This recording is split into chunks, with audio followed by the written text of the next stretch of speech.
మిత్రులందరికీ కూడా నమస్కారాలు తెలియజేసుకుంటూ రాష్ట్రంలో కురుస్తున్నటువంటి అధిక వర్షాల వల్ల జరుగుతున్న నష్టాన్ని ఎదుర్కోవడానికి ఏదైతే నిన్న చంద్రబాబు నాయుడు గారు ఆయా జిల్లాల కలెక్టర్లు ఎస్పీలతో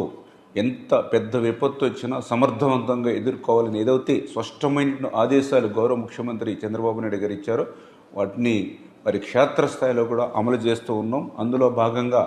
ఏదైతే లోతట్టు ప్రాంతాలు, లంక ప్రాంతాలు, నదీ పరివాహక ప్రాంతాలు ఏదైతే ఉన్నాయో మరి ఆ ప్రాంతాల్లో ఉన్నటువంటి ప్రజలందరినీ కూడా అప్రమత్తం చేయడం జరిగిందని చెప్పి తెలియజేసుకుంటూ, అదేవిధంగా ఏటుగట్టు పటిష్టతకు కూడా ఈరోజు చూస్తే ఏదైతే ధవళేశ్వరం బ్యారేజ్ దగ్గర మరి 3,04,000 క్యూసెక్ల నీరుని వేళ అవుట్ఫ్లో వస్తూ ఉన్నటువంటి పరిస్థితి. అదేవిధంగా ఈరోజు భద్రాచలంలో 5,45,600 అక్కడ అవుట్ఫ్లో ఉన్నటువంటి పరిస్థితి. ఫోర్కాస్ట్ ద్వారా ఇది ఇంకా పెరిగేటువంటి పరిస్థితి ఉన్నందున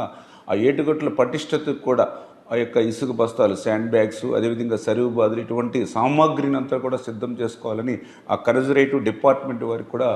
ఆదేశాలు ఇవ్వడం జరిగింది. అదేవిధంగా ఏదైతే మరి ఇప్పుడు ఉన్నటువంటి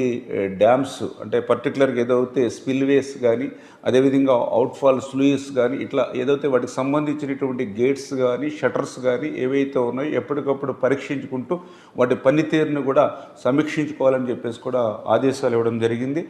అదేవిధంగా ఏదైతే ఈ రెవెన్యూ శాఖ వారు కూడా ఏదైతే గత 2 రోజుల నుంచి కురుస్తున్నటువంటి వర్షాలతోటి ఎవరైతే ముంపు ప్రాంతాల్లో ఉన్నటువంటి ప్రజలకి వారి అవసరాలను తీర్చడానికి అవసరమైనటువంటి బియ్యం, నిత్యావసరాలు, కాయగూరలు, గ్యాసు ఇటువంటి సామాగ్రిని కూడా మరి సిద్ధంగా ఉంచుకోవాలని చెప్పేసి కూడా తెలియజెప్పడం జరిగింది. అదేవిధంగా ఏదైతే ఈ యొక్క తీర ప్రాంతాల్లో కానీ, ఏదైతే లోతట్టు ప్రాంతాల్లో కానీ ఈ తుఫాను రక్షిత భవనాలను కూడా సిద్ధం చేసుకోవాలని చెప్పేసి కూడా చెప్పడం జరిగింది. అదేవిధంగా ఏదైతే పర్టికులర్గా మెడికల్ క్యాంప్స్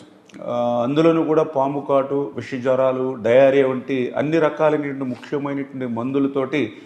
అప్రమత్తంగా ఆ మెడికల్ క్యాంప్స్ని కూడా నిర్వహించాలని 24 అవర్స్ కూడా అందుబాటులో ఉండేటువంటి విధంగా ఉండాలని కూడా మరి తెలియజెప్పడం జరిగింది. అదేవిధంగా ఎవరైతే మత్స్యకారులు ఎవరైతే ఉన్నారో వారి విలువైనటువంటి పడవలు కానీ, వలలు కానీ వాటి సామాగ్రిని అంతటినీ కూడా భద్రపరచుకోవడంతో పాటుగా మరి వేటకు వెళ్లకుండా మత్స్యకారులను కూడా అప్రమత్తం చేయడం జరిగిందనే విషయాన్ని కూడా ఈ సందర్భంగా తెలియజేసుకుంటూ, మరీ ముఖ్యంగా ఏదైతే ఈ యొక్క వరద ముంపు ప్రాంతాలు ఏవైతే ఉన్నాయో మరి అక్కడ నెలలు నిండినటువంటి గర్భిణీ స్త్రీలు ఎవరైతే ఉన్నారో, దీర్ఘకాలపు వ్యాధిగ్రస్తులు ఎవరైతే ఉన్నారో, బెడ్ రీడింగ్ పేషెంట్స్ ఎవరైతే ఉన్నారో అటువంటి వారిని అందరినీ కూడా ముందుగానే కొద్దిగా ఐడెంటిఫై చేసుకుని వాళ్ళు కూడా దగ్గరలో ఉన్నటువంటి ప్రభుత్వ ఆసుపత్రిలో చేర్చాలని చెప్పేసి వాళ్ళకు కూడా ఆదేశాలు ఇవ్వడం జరిగింది. అంటే ఈ రకంగా అనుకోనిటువంటి విధంగా ఏ ఇబ్బందులు వచ్చినప్పటికీ కూడా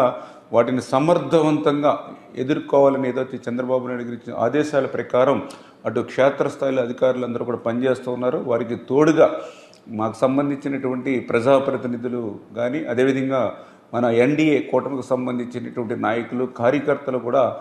ఈ యొక్క అధికారులతో పాటుగా ఈ యొక్క సహాయ కార్యక్రమాల్లో కూడా మరి ఆ ప్రజల్ని అప్రమత్తం చేయడంలో కానీ సహకారం అందించాలని చెప్పేసి కూడా